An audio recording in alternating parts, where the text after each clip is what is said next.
Hey everybody, welcome back to my channel. Sorry for this being a bit late, but today I'm going to be doing my November wrap-up or rewind. November was actually a really good month for me despite the fact that I work retail and I was pretty much at work all the time through the month of November, you know, with dreaded Black Friday and things like that.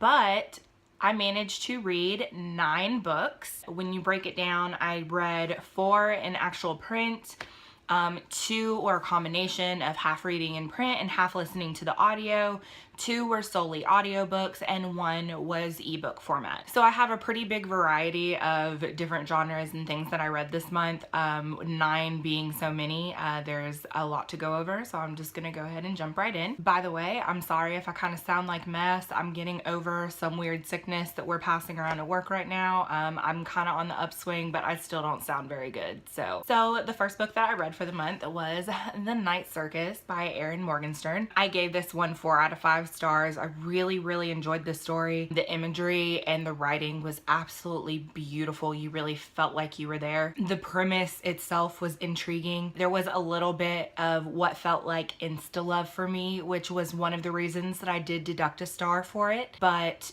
overall, the story as a whole, and like I said, the imagery was really what was spot on for me in this. I'm not a huge fan of circuses. I've only been to a circus like twice in my life and it just was not my cup of tea, but this is a totally different type of circus. So if you're I actually know people that are afraid of circuses. If that happens to be like your thing and you're actually afraid of circuses, don't be afraid of reading this book. It is beautifully written. Like, I cannot express to you how beautifully written this was. I found myself totally immersed in the setting and the story itself. Definitely recommend this one. This was in my top for this month. The second book that I read this month was Y'all Amaral Late to the Party, Miss Peregrine's Home for Peculiar Children by Ransom.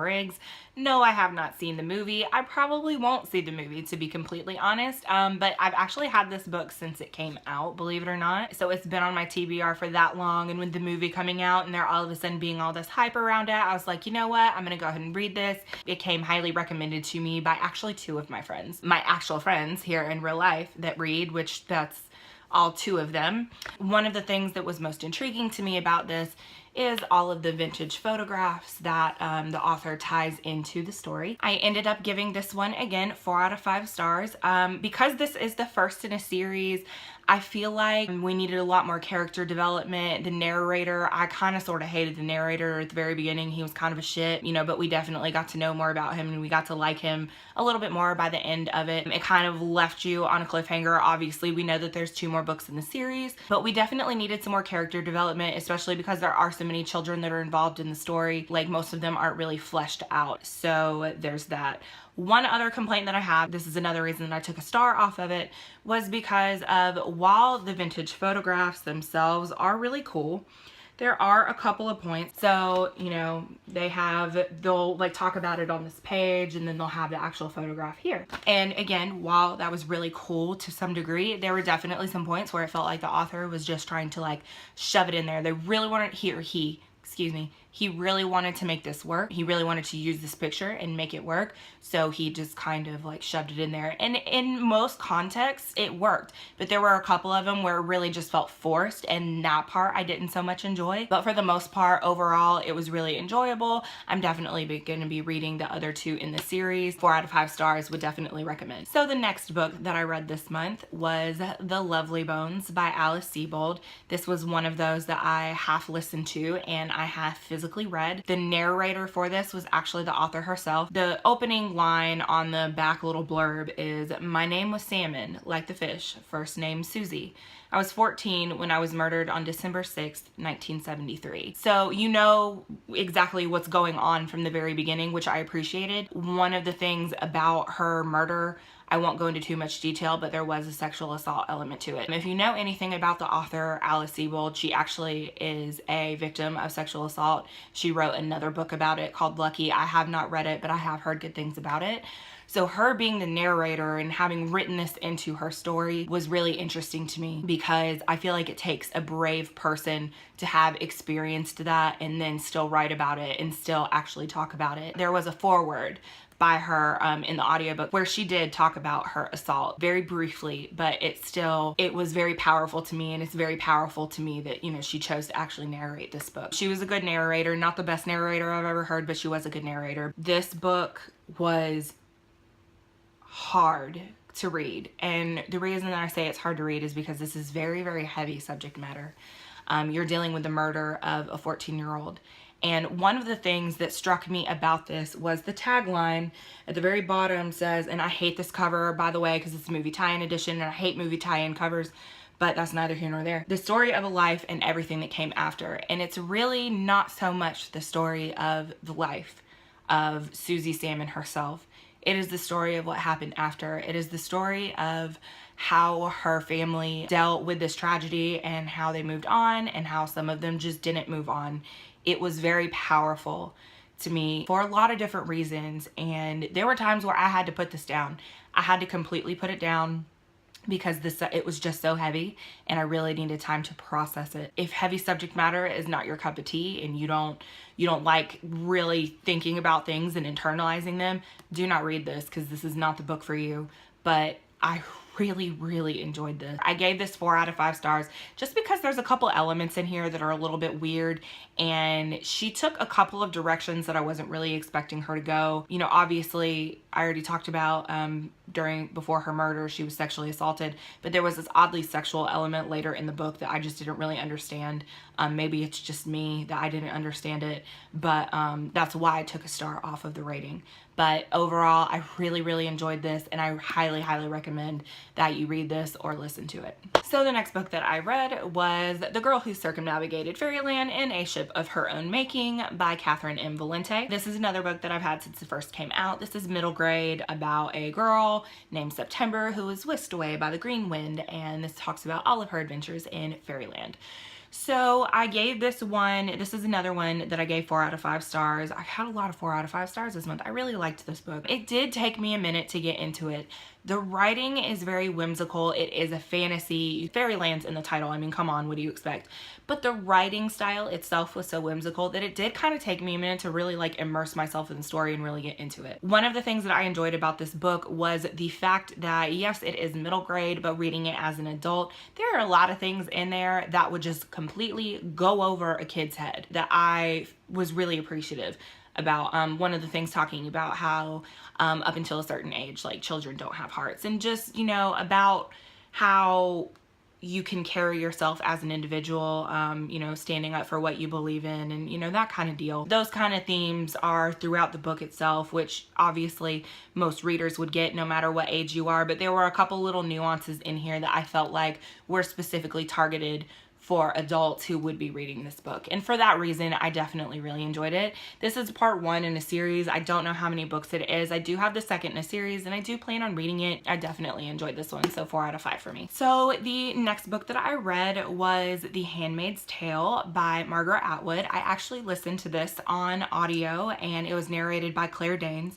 She did a spectacular job. Really enjoyed her narration style. She was very real as the narrator. It's a dystopian. It was written, I believe, in 86. Don't quote me on that. I could be lying to you. I know it was written in the 80s, but I do not remember what year. It was really interesting to read this because of the current political climate that we're in, because it is very much about politics. Again, it's a dystopian, so you're looking at a completely patriarchal society where it seems that there has been some sort of biological warfare, and the birth rate has so drastically declined that they have pretty much enslaved all women. They're not allowed to hold titles, land, they can't have their own bank accounts, they can't have a job. Their pretty much sole purpose is to reproduce. And that's all I'm going to talk about as far as the whole plot or whatever. I gave this one 4 out of 5 stars. Like I said, I really enjoyed it. I took a star off for the ending. I won't talk about the ending, but if you've read it, you know what I'm talking about. I understand that things can't be wrapped up all night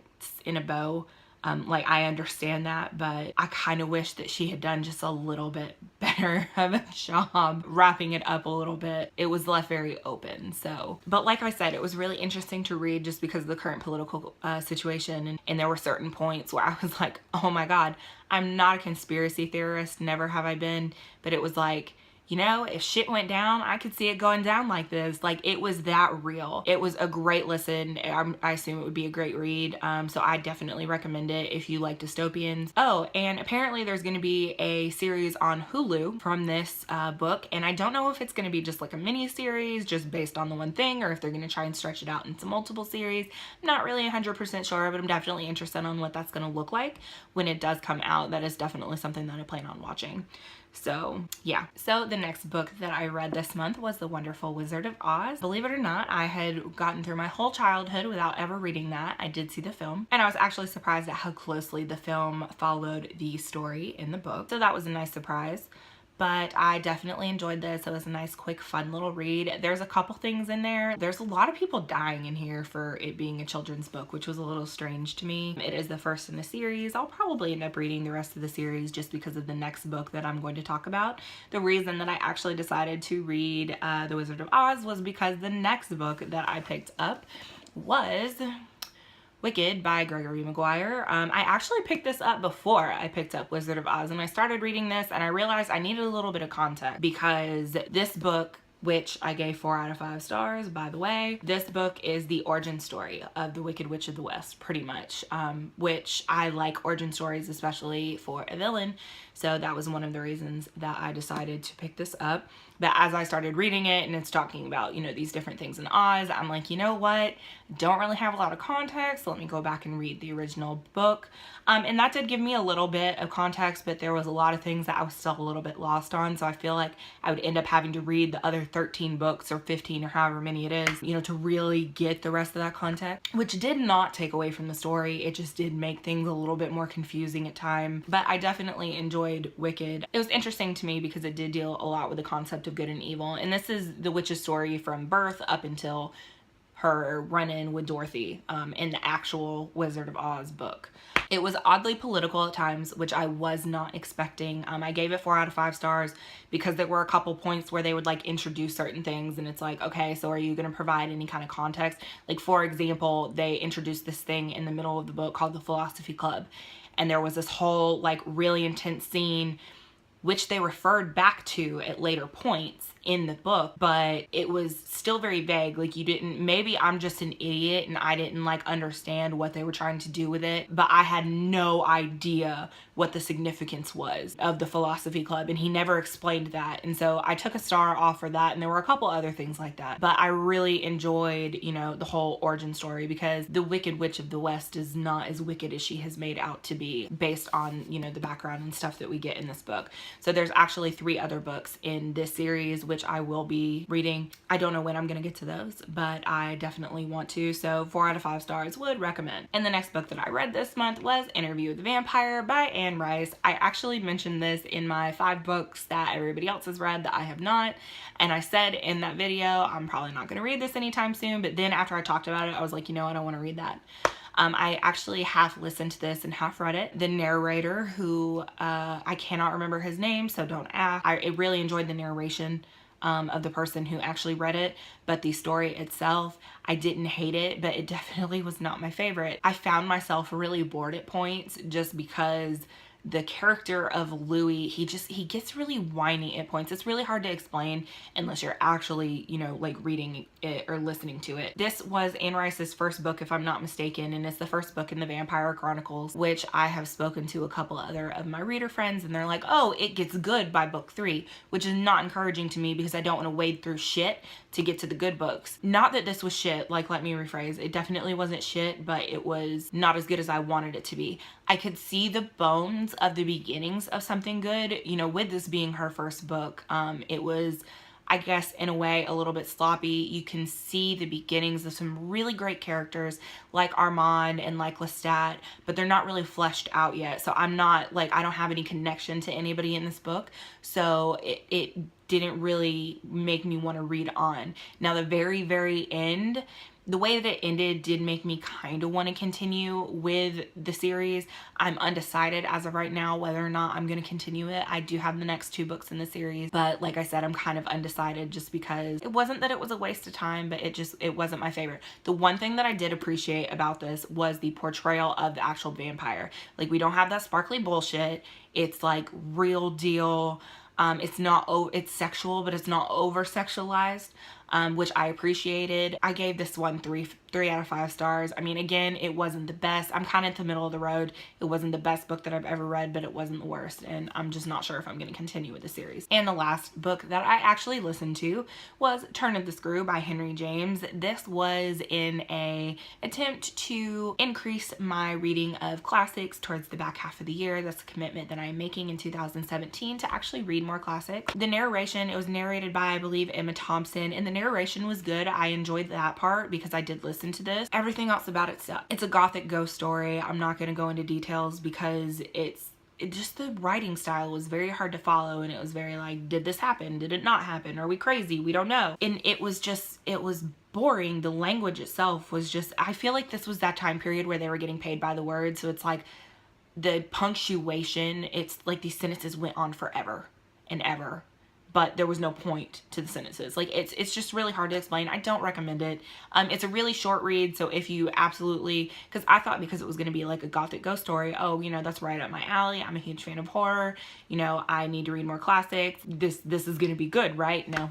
And I should have known, because I had looked on Goodreads at some of the reviews, and they were like, oh, this book sucks. And I'm like, you know, I don't always trust Goodreads reviews, so I figured I'd give it a shot, and turns out that wasn't the greatest idea, so there's that. So that is all of the books that I read for the month of November. Like I said, it was a really great month for me. Have you read any of these books? What did you think about them? Comment down below, let me know. I would love to talk to you guys about it. So thank you guys for watching, and I will see you next time.